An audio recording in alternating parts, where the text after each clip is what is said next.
So there's a chess book called Think Like a Grandmaster, and it lays out this really exhaustive thought process for how to think through your moves, where, like, it's your turn, and you start by selecting a series of potential candidate moves. Here are the four moves I might play in the position. And then the next step is you then calculate them all from the easiest to calculate to the most difficult to calculate. And at the end of each calculation, you must give it an evaluation. You must say, I think this is good for me, or I think this is okay, or I think this is terrible, right? You must evaluate each move. And then you, at the end, come back and you apply a blunder check. You make sure, like, if I make my move, is anything hanging? Just making sure I'm not doing anything ridiculous. And there are more steps to it, but that's sort of the core idea. And no one actually really thinks like this. Like, no one's like, maybe you are at the end of a game when it's pure calculation to the end of the game. But I don't think anyone kind of goes, well, here's four possible moves. I will check exactly those four. I will check them in exactly this order. I will make sure to evaluate each. I will do a quick check at the end. It's just not quite how people think. And it's not how people should think either, right? Because you see one move, you start looking at it, and that might bring you to some new ideas that you did not have in the initial position, right? Maybe you only see one move to start, but by looking at it, you see some ideas in the position, and it brings you to other moves, right? There's lots of reasons we should kind of constantly be revising the moves we're looking at. And if, for instance, we really want to create a threat in 8. They have a card in 7. We really want to create a threat in 8. And we calculate moves in 5 and 9, and neither of them are good. We don't like the look of either. Maybe we start trying to find a new objective. But creating a threat in 8 may well have been the best objective to go for. So we correctly checked those moves. And when they didn't work out, we started looking at moves that work towards lesser goals, but still goals that could make them better moves because we didn't have a good way to create that threat in 8. So I think the thought process is not great and just not how actual people think. But also, I would like to sort of focus on the 3 sort of stages of how we come to moves. And it's not that they always happen in a consistent order, or we're always doing stage 1, then stage 2, then stage 3, right? I mean, usually in some sense we are, but we'll be kind of hopping between. But my 3 stages are sort of, the first is coming up with possible moves to play. And you might come up with one move and then figure out some other move later when that first move you looked at didn't like. You might come up with them all at once. You might come up with a few and then add more later. You might come up with a few, immediately dismiss most of them, and end up with only 1 or 2 moves to look at, right? There's lots of things you can end up on. Actually, this wasn't the game I wanted to show. Oh dear.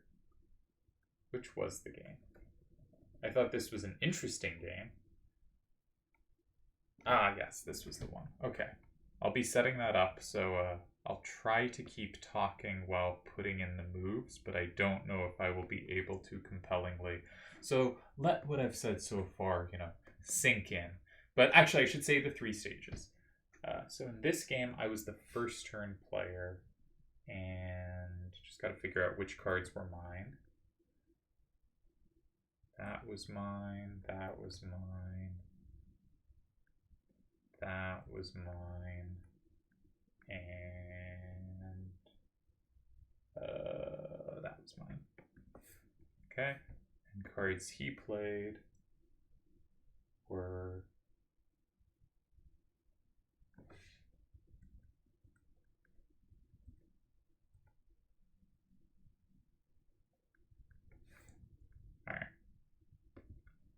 So, okay, apologies.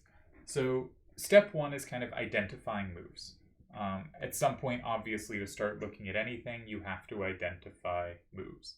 Now, I think looking for a way to identify moves worth looking at can be something like, let's say red started here, right?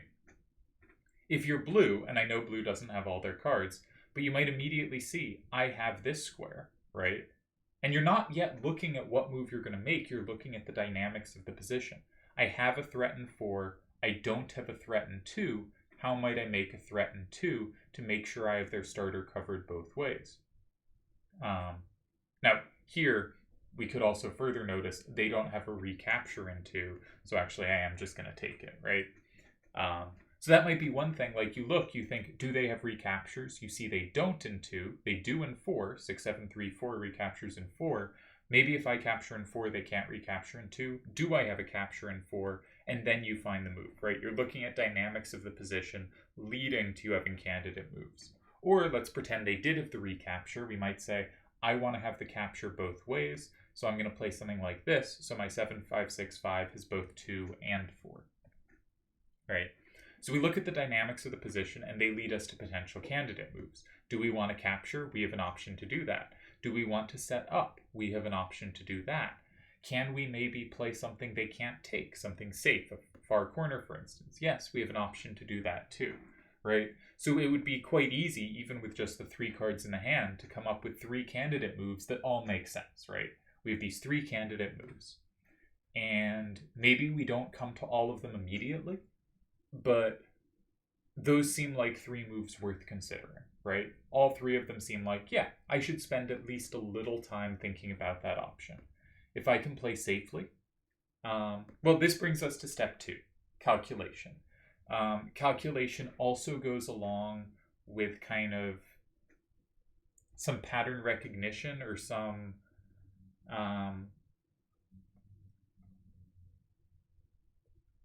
sense of what's important moves. So for instance, if we go here, we have a threat in 4, but not in 2.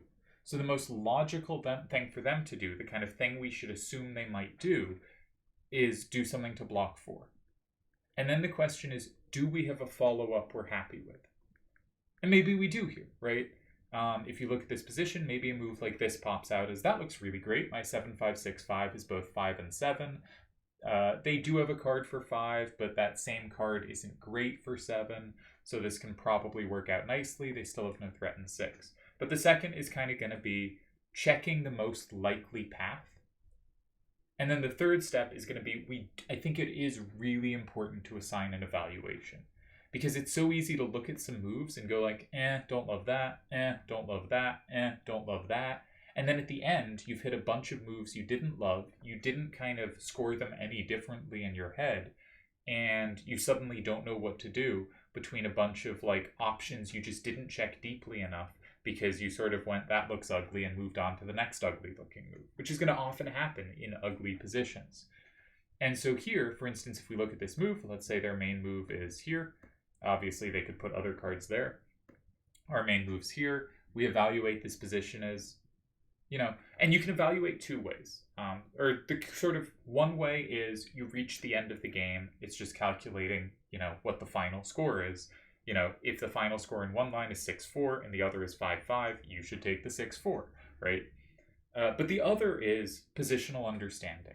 Is this type of position good for me or good for them?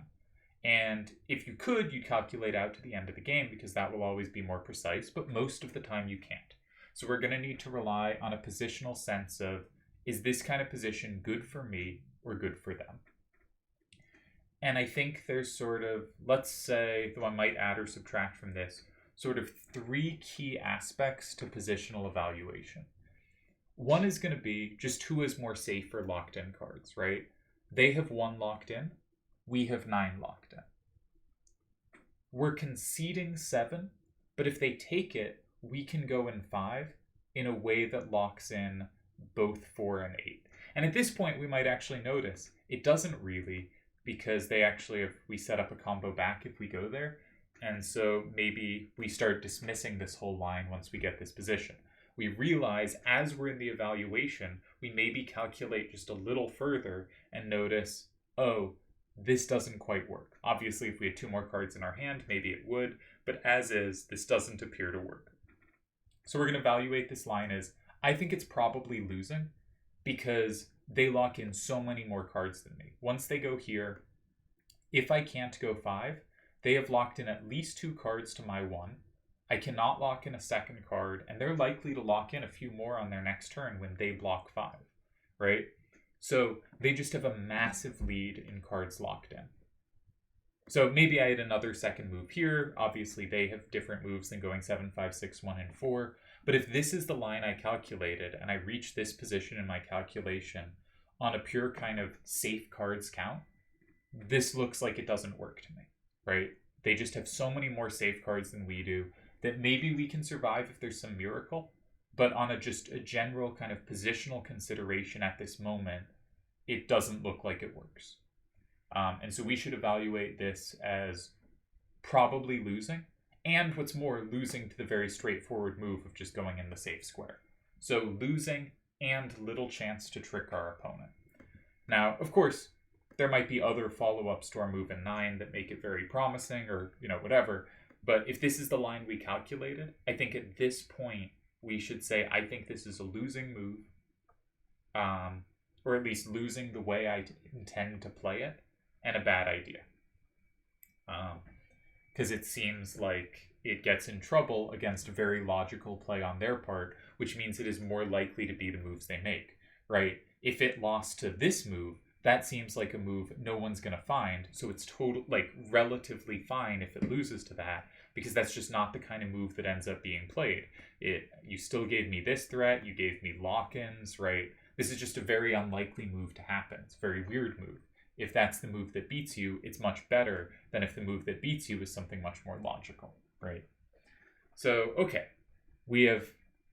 this was one of our candidate moves. We calculated a line. The better player you are, the more important lines you'll be good at calculating. A lot of that comes down to, are you identifying the right candidate moves for them to make in reply to your move? And so we'll get back to candidate moves in a bit. But we calculated a line and we evaluated it based mainly on the most important factor, which is who has the lead in lock-ins. And we just found we're going way too far behind here. We're falling way behind on lock-ins. A second thing to look at, which isn't relevant here because we fell behind enough on lock-ins that this just probably won't come up, is kind of just general card use remaining. And this can be difficult to evaluate. So one thing we might say is all 3 of their cards are up pointing and 2 of them are right pointing and none of them are really down pointing. And if we look at where the cards on the board are, they are down and to the left. And that means that as they are trying to take cards for the rest of the game, their cards are not well set up to do so. We might conclude, again, forgetting about the locking in cards part, but just on the basis of kind of card directionality, at the end, we have left them with a lot of cards that look quite bad for the resulting game. But I think this is a little more complex than that, and their cards are better than they look. And, even, let's say, this happens, and we realize we can't go here. So we have to go somewhere else. I'm just throwing a card somewhere. If they have a big lead in captured cards, that means more of the cards on the board are theirs. They don't need to capture near as much. If they are ahead in current score, it matters less for them to have power facing towards the action, and it becomes more useful to have power facing away from the action, because instead of having to capture cards in squares like 4 or 8, they have to block in cards like in 4 and 8, and hopefully with high out facing that you can't take, right? So suddenly something that's a potential weakness, that they have low numbers facing the action, becomes a strength because they have high numbers facing away from the action. And so I think this is complicated to evaluate. All of Triple Triad is quite a tricky game, but it's not so simple as, do they have direction facing towards the power facing towards the action or away from the action? It's more, do they have power facing towards cards they will need to take? And do they have power facing out from cards they need to defend? And so here, they need to defend the cards in 1, 4, 7, and 8. So power facing upright is actually really good for them. But if they needed to take cards there, power facing upright could be a really big weakness. So again, this stuff is quite tricky.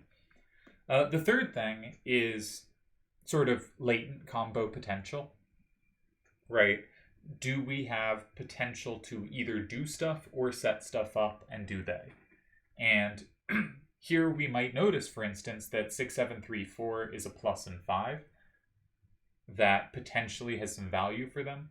Here we might notice that if we occupy 5 the way we want to, we set up synergies for them rather than for us. Oops.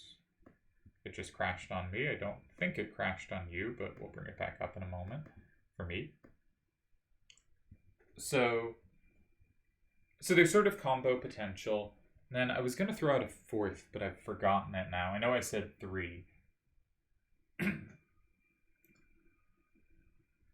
So our positional evaluation factors are locked-in cards, directional strength, combo potential. I guess the other would just be like structural knowledge. I think this one's pretty important. Just that, like, fundamentally, and you can get to this from the others. You can get to this from, like, looking at locked-in cards. But if they go 7 and you can't go 5, it's just a very difficult position. And if you've played many of these structures, this is just something you know. That, like, sometimes you have a save in 2, 6, or 3, but it's just hard to have that save, right? And, you'll have it a decent amount of the time, but you'll have to make a very clever move to save the game, and you kind of have to be lucky to have it, right? So just on a knowing the structure, you can also kind of go, this ain't it, right? Okay, so I want to go to the actual game that was played. This was a closed game, which is why I'm not showing all the opponent's cards. And I started with 6, 4, 4, 6, and 5. Kind of just seemed the weakest card in my hand, and it gave the most plus wall synergies, like 7, 5, 1, 6, or 8, 6, 4, 2, and 4. I gave up all left power entirely. This is quite possibly a really bad move, but anything else I chucked in 5 seemed awkward. I think, chucking something in 3 makes a lot of sense, something weak there. Just because I have so many cards for the corner 7, right? That directing the game such that they had a target. But my first move is not the one I want to get into, despite I think it being a poor move. Okay. I went here. Again, I didn't love my position. Fundamentally, I don't really want to be playing cards on the left side of the board, and I don't have a good way to put them anywhere else. I kind of have to go in 1, 4, or 7. And I just played the one that I had ways to take back, and really nice ways to take back. But the thing is, so often they'll have a way to slide in either 2 or 4 and then combo back the other way, because I've played a really high corner, and that means if they have action on either side, they can block the other side. Again, this gets to formational knowledge, right? If they play 2 and I play 4, I've just conceded a ton of ground in general, right? Because I've given them 2 squares at the top, and I only have 1. Now, we could get into this not being as bad as it looks, but that's a big concession. And if I go here, even pretend I take them, if they could combo back, which is why they play in 2, they flip back the card in 2, they flip the card in 1, and we've reached the same thing, where they're going to have these 2 cards on the top row, and I'm only going to have 1 locked in. So it's easy, I think, to evaluate those positions as not very promising. So, okay, I think I don't like the strong corner play. Normally, setting up these J setups, I like to play a very weak corner so that they don't have that kind of activity around it. I also find that playing a strong corner, this is a card that potentially has play, either attacking 9 or attacking 3. And if I could give up something, this is a card maybe I don't want to get out of my hand yet. But, okay, so I make this move, and my opponent goes here. Now, we don't know the opponent's hand. Pretend you can't see the 7, 3, 6, 7. I just wanted to put in one more card that was in their hand. What should we do here, right? So we have our 3 steps. We have candidate moves, calculation, evaluation. And so first we want to come up with candidate moves. Now, of course, calculation in closed is very different than calculation in open. But it still exists. It's still kind of, what are they likely to be able to do? What are they likely to in fact do? And then I have to evaluate how do I like the position after they do it? So here's some candidate moves, some candidate possibilities. Actually, I forget what cards he had. Let me bring that up.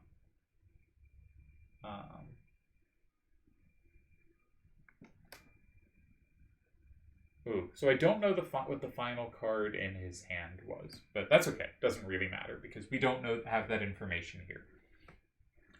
So if we know structures, we start to know where the main moves are. The main moves are in 7 and 9, right? Setting up a T or a Z structure. And those are by far the most common played moves. Those are, I think, the first things we should look at. And the big strength in candidate moves is knowing what is the move order priority. Where do I check first? Where do I check last? In general, I think you check 7 first. The T is usually better than the Z. You check 9 second for the Z. You check 2 third. That is the only move besides 7 that can lock in a card. So it clearly has value in a card locking in way. So you're going to check 2 third.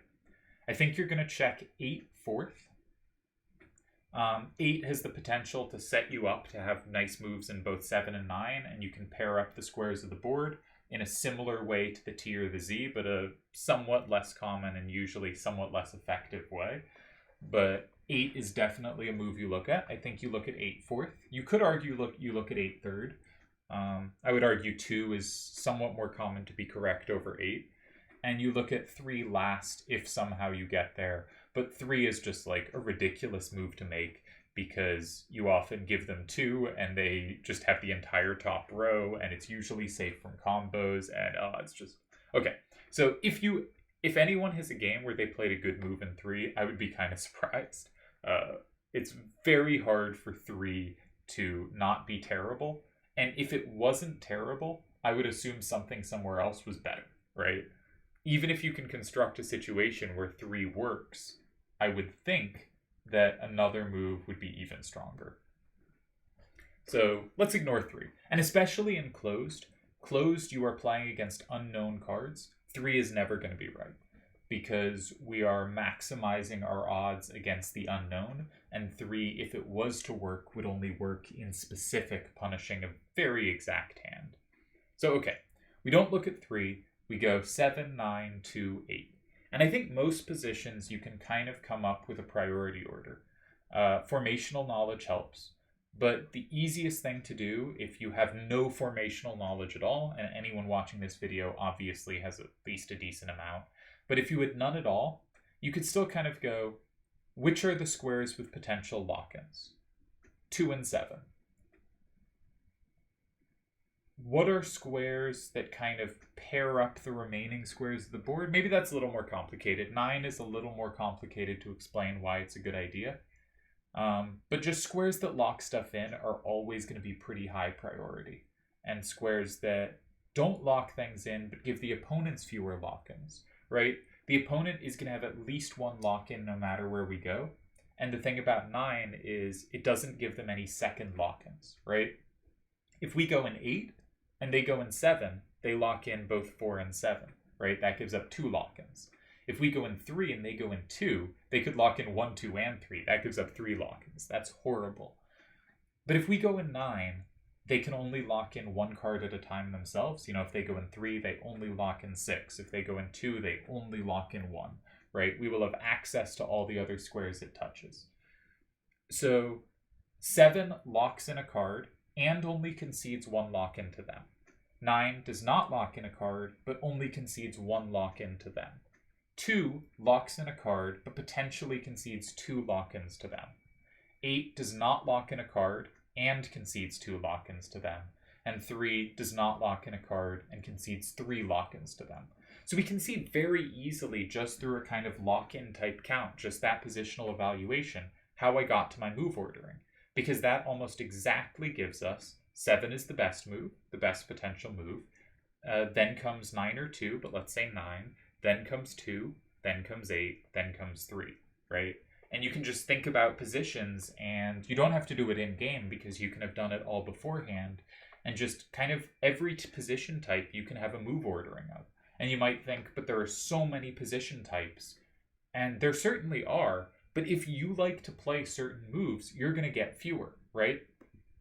You know, in this position, if you like to reply to center starters with a side move, they are most of the time going to play in one of these squares. And these two are going to be A, the most common, and B, they're the same position, just, rotated. So if this happens, you're getting this position a lot. Like, just a lot. And this is one of the more common moves.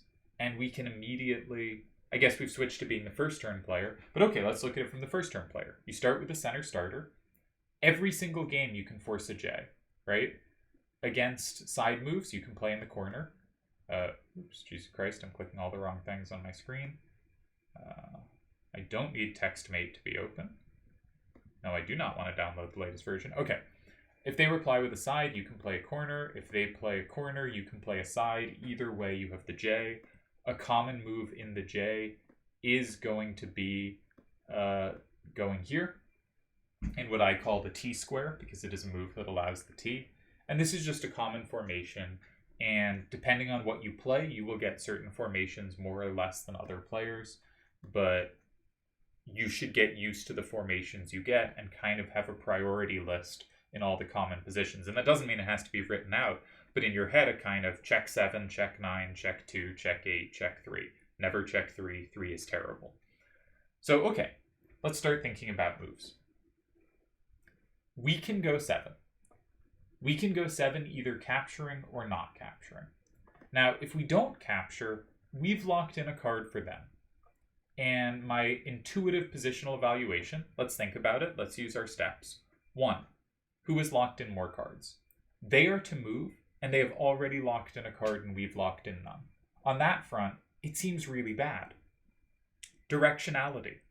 The game is now directed left, and I have 2 cards that are garbage going left. So that seems really bad. Combo potential. Little more hope here. My 6, 7, 3, 4, if it lands in 8, has a plus that actually does hit that card in 4. So that's kind of hopeful. If I get to occupy 8, there's a little chance I have some play. But overall, I would evaluate this. Obviously, we can't score it as a win, a loss, a tie, because it is closed. We don't know what cards remain.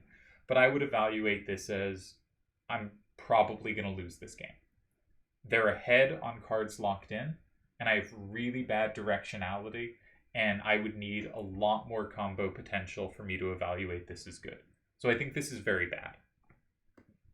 All right, what about this move? We also have a capture in 7.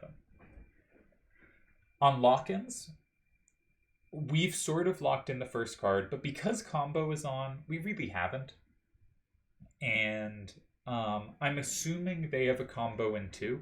I think the main reason to play in 4 is because you can combo back in 2. If they combo in 2 here,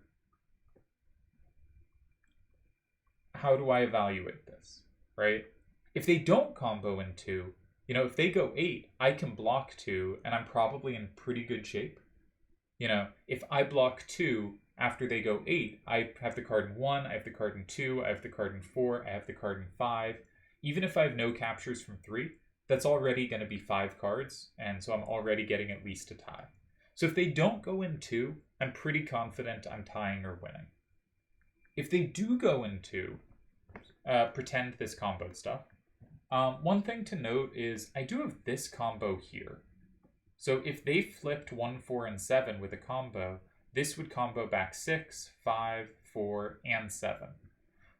Which actually doesn't mean I'd play here immediately, because I'd be very vulnerable to the combo back. But if I went here, and they went in 8, I might win going in 9. I probably do win. If they block 9, well, now I'm down 8 to 2, because I don't have the cards in 1, 4, or 7. So I'm probably not going to luck into a combo and win that. So that looks pretty bad too still. But maybe there's some chance there. I don't know. I think I would evaluate this as better, because I have noticed I have this combo potential in 9, which I would be giving up if I started with 8, 6, 4, 2. So I think this is a better move. And again, you'll notice I'm doing a bunch of calculation. Closed has a bunch of calculation to it. But also in kind of positional evaluation, I still am kind of terrible going left. My combo potential is I have 2 squares. I have 2 and I have 9 now. So I have more combo potential. I still have bad directionality, and I still kind of think I'm behind on lock-ins. So I think this is a better move, but still pretty bad. Pretty poor. Okay. This is probably also worth considering. This keeps 8642 in my hand, which we learned. When we look at moves, we learn things about our position. We learned, 8642, having this combo in 9 is potentially my saving grace. So this keeps that in my hand, but it does sort of give them 4 forever no matter what. And this, despite walking into combos, at least we fight for 4. At least we have a chance to have 4. Here we kind of give it up forever. We still have terrible directionality for the game. We have 2 and 9. We didn't manage to get 8 as well. I don't think we have enough combo potential. I also think this is pretty bad. If I had to choose between these 3 moves, I'm definitely picking one of these 2. I'm not sure which one. So I haven't actually done a great job evaluating the difference between those moves. I think those 2 are pretty close, and 8642 there is significantly worse. Okay, so we've talked about 7. Let's talk about 9. Now, because we've looked at 7, we've already learned something about 9, which is that we have a big combo there, and by going there immediately, we sort of lose that combo, right? Because we could take that combo and we could go up and score, but all these cards are still accessible. None of them are locked in. It doesn't matter that much that we're ahead this much. And in fact, it could be a detriment, right? We can see they have potential combos back. But even if they didn't, imagine if they went, something here, right? Say it flips 1 and flips 4, right? Because it combos. And we take them, and they combo back from 8. We just lose, right? So, and even if we didn't take them and kept a card that looks better for 7, because it has the plus wall on 4, when it plus walls 4, that's not flipping anything extra, right? So I think these lines look kind of terrible. It just doesn't help us to combo immediately. And when they go in 4, we should be pretty sure they have 2. And so, at worst, they can combo a lot back. Yeah. I think this might be the worst move we've seen yet. So on a lock-in basis, I think we're almost certainly behind as soon as they make their next move. On a directionality basis, we did gain something, which is, while we don't have a good card for 2 or 3, we do now have a good card for either 4 or 7. 7 or 8, right? Our cards going upright are much better playing in 7 or 8, right? At least there's part of the board where the cards they'll need to take are up and to the right of them. So a bit better for directionality, but we have just no combo potential at all in the position, and I think we're going to be a bit behind on lock-ins. So overall, this seems like another unpleasant move to make. And we should be differentiating between those unpleasants. In closed, it can be difficult. Right now, between the moves we've looked at, I'd probably go with this one or this one, maybe this one. It's a little more likely to get completely blown out because I'm walking into huge combos, but if all these moves are bad, it is the one that is most complexly bad because I have the most combo potential after it in return, having both 2 and 9. And if I'm relying on a lucky combo in 2 or 9 to win the game, then it is really valuable for me to have flipped more cards and created bigger combo chains. So I think once we realize all the moves we're looking at kind of suck, I want to do the move that plays to what my strengths are. And if I go in 7, I'm playing to having 2 combo squares. Therefore, I want to maximize weird combo potential. So I think 6, 7, 3, 4, we should evaluate so far as the best move. Okay, what about this here? This looks just kind of horrible to me.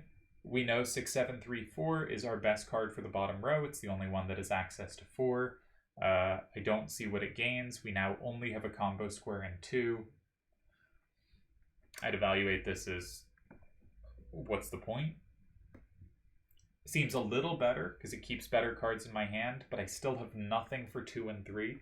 In every line we look at, including these lines, 2 and 3 are problem squares.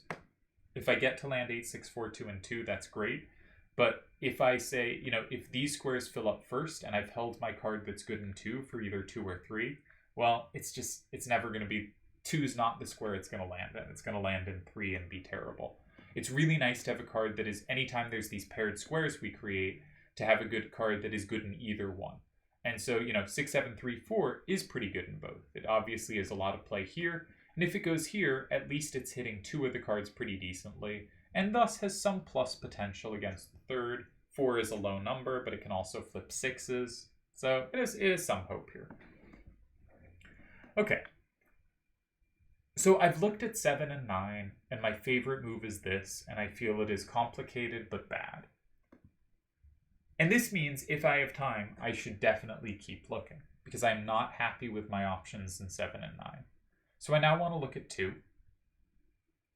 And from what we've learned, 2 should seem immediately appealing.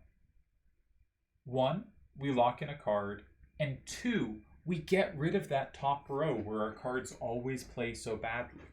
Because one thing, if we're, proper calculator, is we know if we go in 2, they kind of have to go in 3, or they're just letting us lock in so many cards. So they're going to go in 3. And then, we actually do have cards that are pretty good in 7, 8, and 9. All our cards have high up-facing value. All our cards have play there. Which card would we want to put in 2? So this one is very combo vulnerable, right? If they ever have a combo on the card in 5, or the card, this seems, here, also, we have given up our way to combo the card in 6. Also, we potentially really want to have a combo here. We've seen that's valuable to leave open. So we probably don't want to use this card. And this card, we've seen, has the most play in these squares. So the move I eventually played was here. And I think this was the best move in the position. I think by a clear margin. I think this is just clearly the best move in the position. Now, the game worked out in a way that went great for me, so it's easy to say, well, I won from a position that I wasn't happy with, so this must be good. My opponent went here. They didn't have a way to play and take while having a 7 or higher facing down, so they either had to give me these 2 top squares free, or hope I didn't have a combo on the 6. I think a reasonable decision to hope for that. Now, we'll get into my decision, I guess. There are a few ways to play this, but again, I think there's only one correct way. I can combo everything. However, if they have a way to combo back, I likely lose. My last card can combo a 7 or a 6 facing left.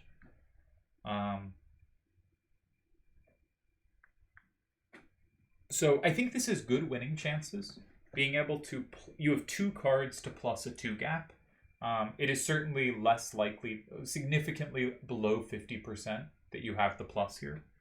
Though it should be noted, you really do need the plus. Because a plus wall on 5 doesn't flip extra cards that are any importance. It flips 4, but we're flipping 4 back anyway. So they really need the plus. They probably don't have it. I think there's definitely an argument for doing that. I went the other way, which is you want to finish in 9, and if you get 9, you know you're going to win. So you play as far away as possible. If they go 8, you know you're going to win. And if they go 9, I know I capture 5 for at least a tie, and I capture anything except a 7, I capture in 9. So I'm winning against any card except a 7 to the left from 9. So this is almost certainly going to be a 6-4 win if they block 9. And if they block 8, I'm going to win by a lot more. So I thought this was the best try. I think it's possible. This seems more likely to win exactly 7-3, right? It's current. The scores here are wrong because I didn't give them the last 2 cards. It should be 8-2.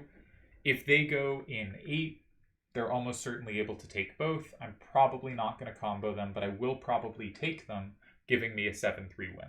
So I think this is more likely to win 7-3, and this is more likely to win 6-4, but this has no losing chances. The other does have losing chances, and this also, if they block 8, has a decent chance to win by more.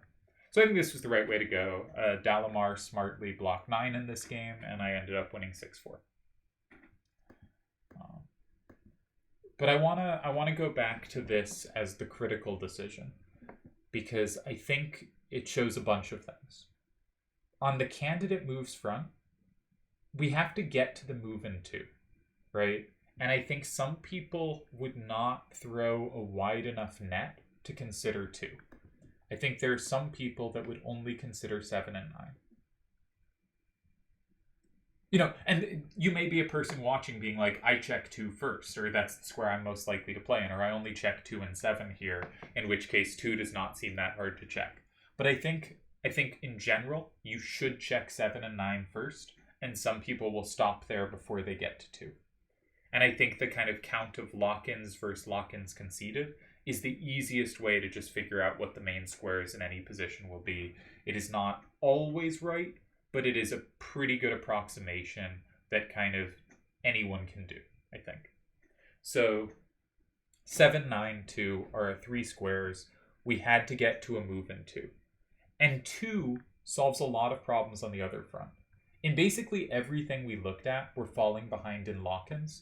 So while this move inherently falls behind in lock-ins, because if they go 3, they can lock in 2 and 3, and we've only locked in 1, it is okay, because in no line we looked at did we think we were locking in more cards than they were anyway on this sequence of moves, right?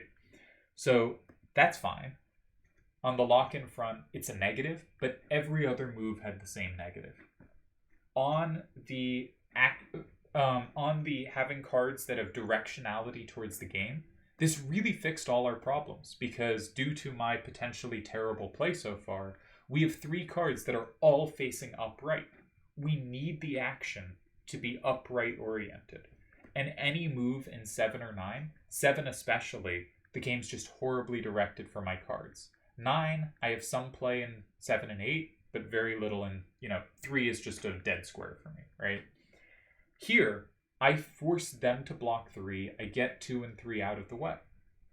So suddenly, my card's directionality, the fact that they're both good up, that's great. I want them to both be good up in this setup. And finally, combo potential. I have a big combo threat in 9, and I made sure to leave it open. And I also made it so that their next move is never blocking 9, right? We are calculating, and we're seeing when I go 2, it pretty much forces 3. If they go anywhere else, I get 3, and I have so many locked-in cards, I can't lose, and I have good winning chances. So they kind of have to go 3, and that makes sure on my next turn, I'll have access to the best combo square on the board for me. So this has as good combo potential as anything we've seen. It fixes my directionality problems, and it isn't bad on the lock-in front. So compared to the other moves, this is just, I think, really clearly the most promising option. And I was very happy with how I played this game. Though I think we could certainly question my first 2 moves. But this move, at least, I think I made a good decision.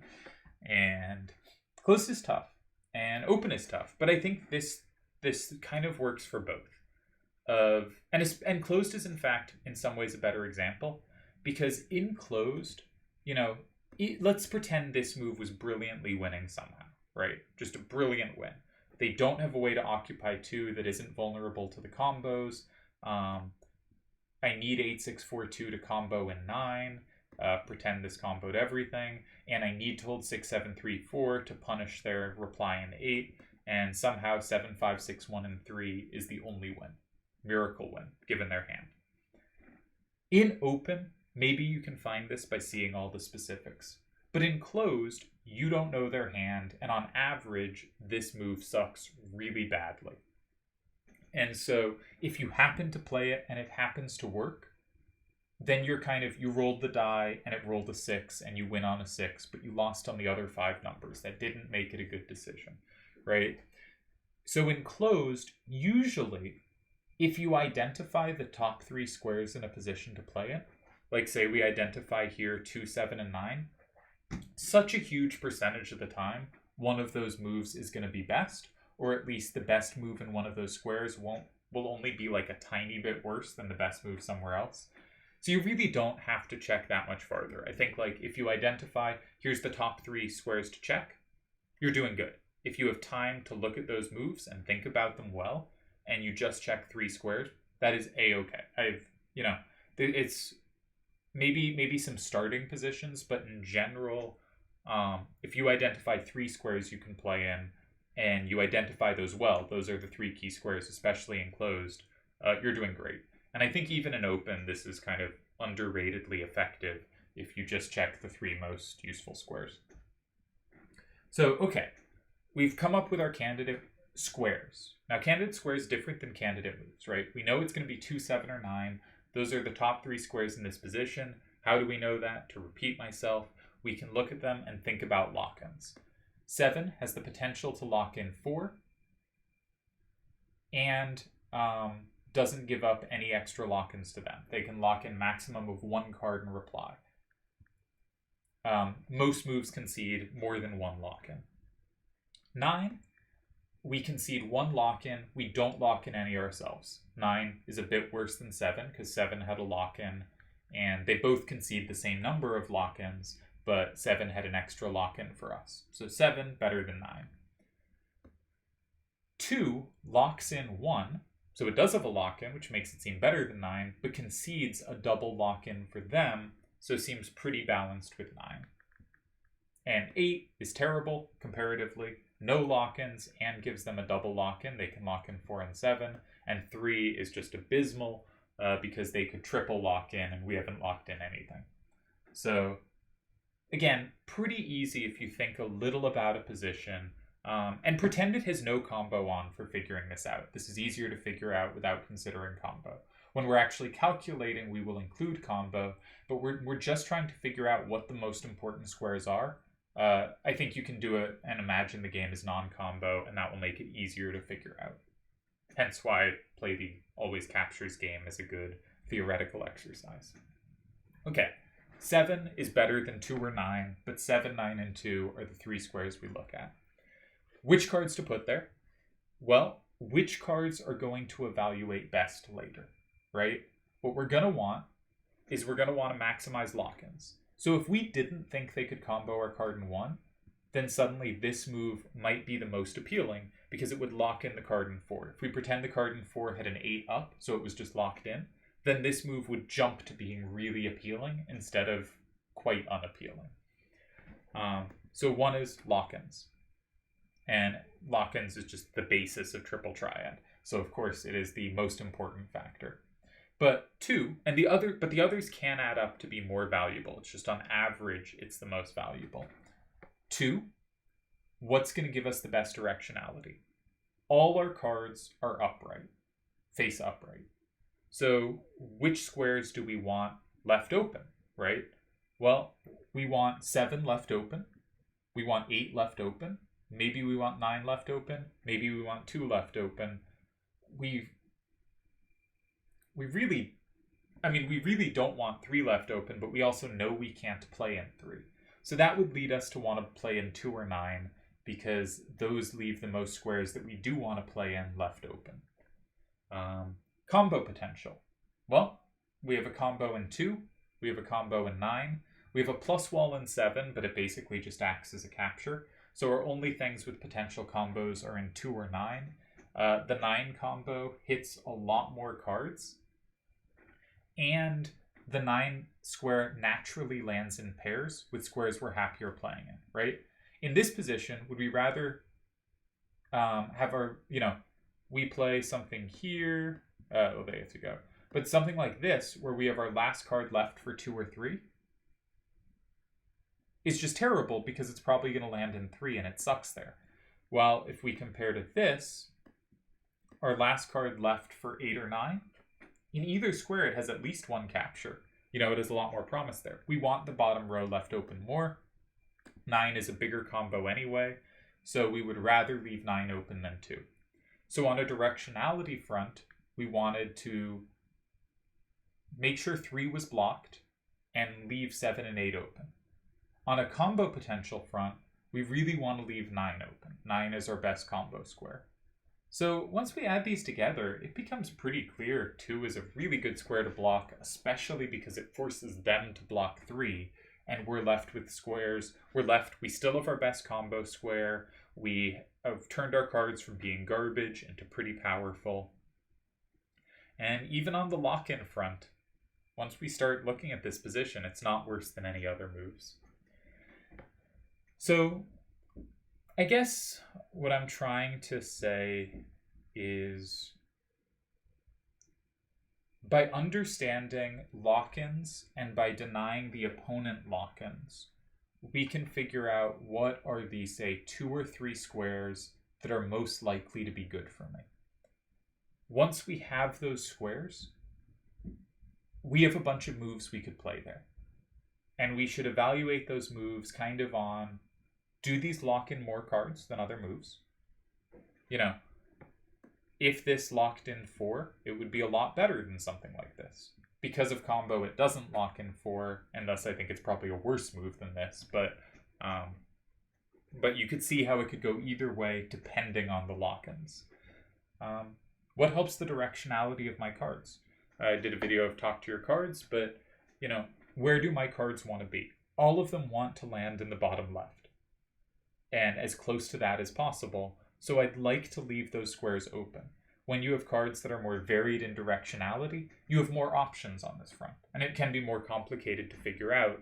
Here, it wasn't that hard to figure out because I had left myself with such garbage cards that were all repetitive in value. And where's their combo potential? Some people rush to take combos when they can. I think there's sort of 2 things on that. One is, if we're on first turn, we usually want to leave combo squares open. If we're on second turn, we often want to shut them off. First turn gets last turn, and thus first turn is usually going to be the last one to exploit them. So if you see a big combo square and you're on second turn, and you have a turn where you're free to do whatever you want, blocking a combo square can be a really good thing to do. On first turn, we usually want to leave them open. The later the combo happens, the less chance the opponent has to respond, with that being maximized on the final turn of the game when, of course, they can't respond at all. So in general, first turn should like to see more combo squares on the board, of course, as long as you have those combos, and second turn usually wants to reduce the number. And then just formational knowledge, if you're used to formations, can skip over a lot of this and make it much faster to figure out. But I think especially in closed, this positional evaluation, but in open too, in early positions, kind of thinking, how do each of these lines work? So I started with this starter, and we looked at this line and decided it was terrible. Let's look at other lines for second turn here. We had 2 other ideas here. One was to set up combos in both 2 and 4. Now, moves in 5 allow a lot of possibilities for the opponent player. It is entirely possible for them to play anywhere on the board. There are times where every square is correct. There are reasons for every move to be correct. So I think how you start calculating here depends heavily on your style. Some players, it will always be checking, do they have some good move in the far corner? And if they don't, you'll be happy, and if they do, you'll be unhappy. For some, it'll be checking, are the J's good for them? You know, maybe they go here and have really good side-to-side sweepers, or here and have really good up-down sweepers. Some players will check the adjacent corners. Some players will check, like, can they play safety next to it and make something that's tough for me to take, right? This position's too complicated to say, here's the thing you should be calculating. But I would note, one, they can't really do this because they've played a strong corner, and thus whenever you combo extra cards. And you lock in 1, but you also flip too much for them. So I think options in 2 and 4 are pretty unappealing for them here. I think this is a good move. I mean, I would it's hard to calculate much further, so we're going to have to kind of do positional understandings. But it looks to me like it's hard for them to play next to it. It's hard for them to make the game up-down because my cards are really good up-down. They don't really have an up-down sweeper. And by leaving open both these combo squares, it's pretty clear to me I'm going to have a lot more play in them than they are. And I'm going to have options around their starter because I have so much combo potential.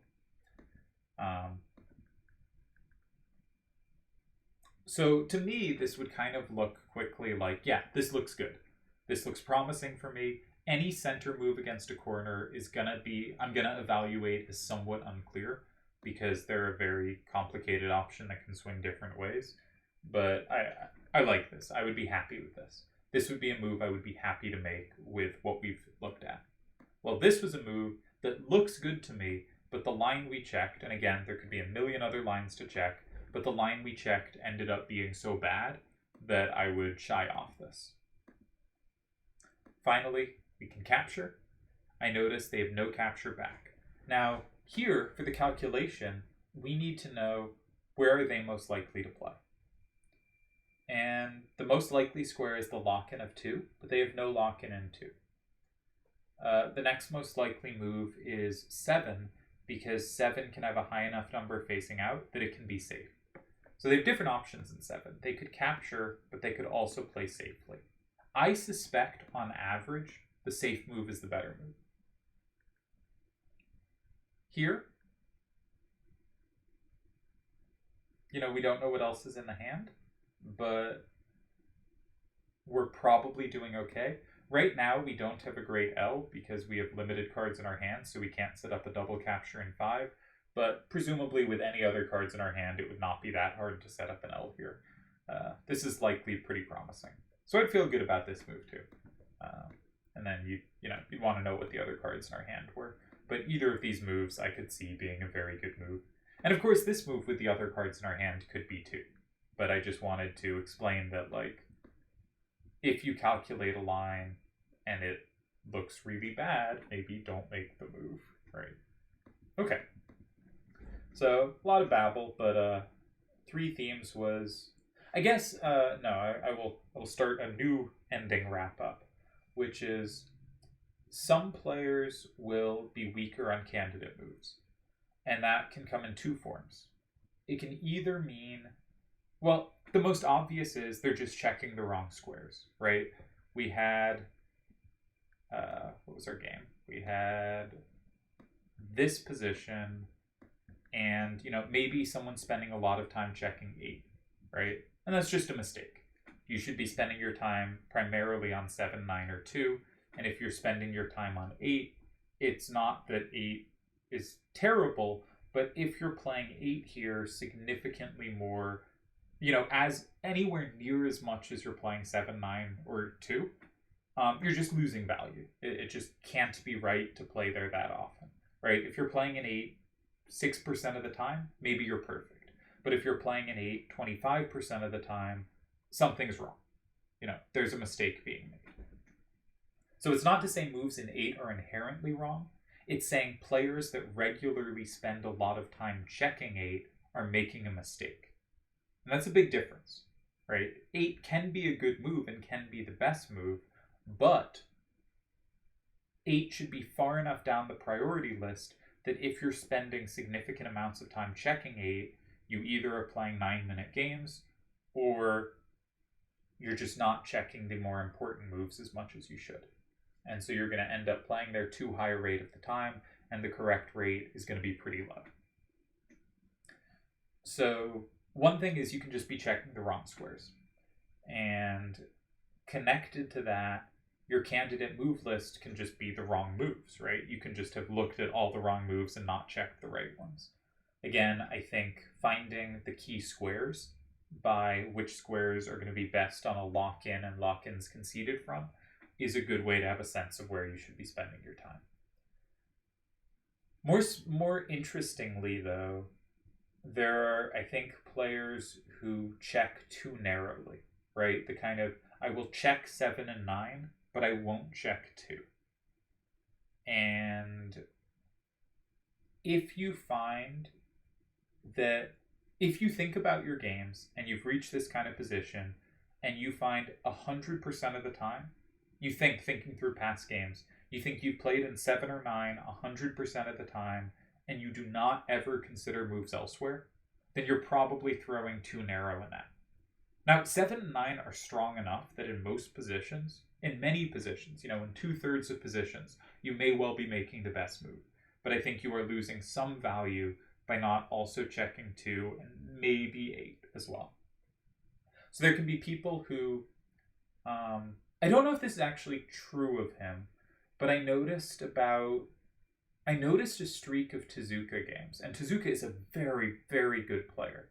But I noticed a streak of Tezuka games where every time he got, I think it was actually this kind of setup, he would always play in 7 or 9, and often I thought there were better moves in 2, but that he was only finding moves in 7 or 9. Now, in other types of formations and structures I've seen, Tezuka has been very willing to do irregular things and find moves in irregular squares. So this might have been a small sample, or it might have been a specific thing if he only believes in 7 or 9 here, and that gives him an insufficient candidate move list in exactly this position. Again, very good player, but I thought he might have a hole here.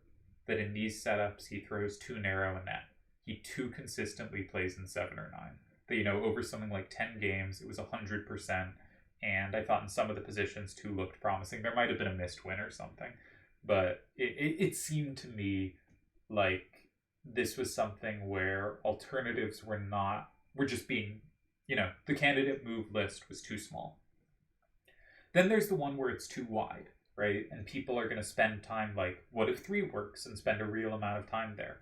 And A, 3 never works, and B, even if it did, it should be so far down the list of things you check that if you're spending more than half a second there, you're probably wasting time that could be better spent. So I think, or the more common way it's too widely spread is if you come into the position and kind of think all squares are equal. You come into a position and sort of, you have no preference between the squares. That's usually a sign. Not always. There are some positions where all squares are kind of similarly valid.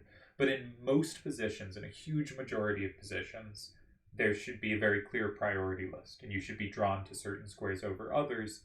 And if there's a position like this one, and you're sort of like, well, there could be a good move in any square, they're all about equal, that would be a sign that you are also doing the candidate move stage poorly, and should work on having a clearer kind of net to cast of what kind of moves you're looking for. Okay, second step, calculation. Obviously a much bigger part of open than closed. Calculation is something that some people's brains just don't work well for and others work really well for. And so one of my big strengths is calculation. So calculation comes really easily to some people and really with great difficulty to others. That's okay. The question is, how do we figure out how to do the best we can? And I think the simplest thing to do is kind of, based on our candidate moves, if we did this move, where are they most likely to go? And just look at that position and see how you feel about it. And even if you don't go any further than that, if we take, right, this line, I went here and I think they're going to go here. How do I feel about this position? Well, I have a safe card, they have a safe card. Can't really play 7 safely, that's a shame. Not sure where my next move is going to be. Seems like positionally I should be okay, but also seems like it might be tough to find my next move. Don't need to calculate any further. Obviously it would be great if you did calculate, much further, but I think that's enough to do decently well. Here, I have a threat in 2, I have a threat in 4. They don't have threats in both those squares. They have nothing at all for 2, and it's not like, and I guess they have a plus in 4, but 2 is really bad for them. It seems hard for them to block 2, because if I go 4, I combo their card in 2 through 1. Seems really good. Seems probably better than the other one, because it's, in the other one, it was kind of after they go, I'm not sure where I go, and this one, I'm not even sure where they go. so that's probably a better sign. Lastly, this one, I take. They can't take back from 2. They'll probably go for safety. I guess that's here. This looks pretty good for me.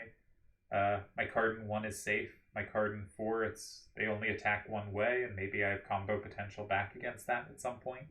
For instance, just throwing a card somewhere. But if they went 4, we'd have this combo. So this looks tough for them. This isn't extensive calculation, but I think it's enough, specifically looking at the logic of each move. Having a really good feel for the logic can really, instead of calculating, you can run on logic, and you can do pretty damn well. So if we just kind of do the logic of each move, kind of think, okay, I go here, now I have a threat in 4, but not in 2. They'll probably block 2, think about this position a little bit, go, okay, seems okay, but not sure what to do next. What about here?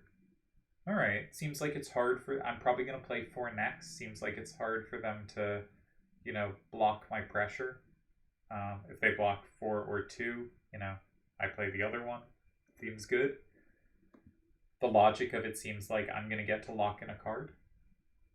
And finally, if I take them, they can't lock in their card back. And if they do something like this, it looks like I have 1.5 pretty good cards on the board to their 1. That seems good too. So even just that, if you don't calculate well, you got to focus on the logic of it. And the logic of it should be based in lock-ins, primarily. And based in reaching those positional understandings of, do I have the lock-in advantage? Do I have cards that are good directionally for the remaining game? A sign that you're evaluating badly is if you are regularly left with dead cards at the end of the game. This is going to happen some of the time. Some of the time it's going to be unavoidable, or some of the time you got such a big advantage with previous moves, it's okay that your last card is dead. But if you feel a lot of games happen and your opponent's last cards always seem to be good and your last cards always seem to be bad, right? Just taking, play 5 games and just write down what your last 2 cards and their last 2 cards were in each of the games, and just which squares were open, and just say who had the advantage with the remaining cards just directionally facing the action each game. And if you're falling behind a lot, or you have a dead card every time and they never do, that's a sign that you're misevaluating positionally the directional stuff. Combo potential is harder to give a rule for. It's tricky. That's combo's fascinating and fun and is tough to give a quick heuristic on. Structural knowledge, if you like certain types of moves, as everyone does, you're going to get similar structures a bunch, and you want to think about when it worked and when it didn't. So okay, that's my lengthy, confused lecture on candidates, calculation, and evaluation.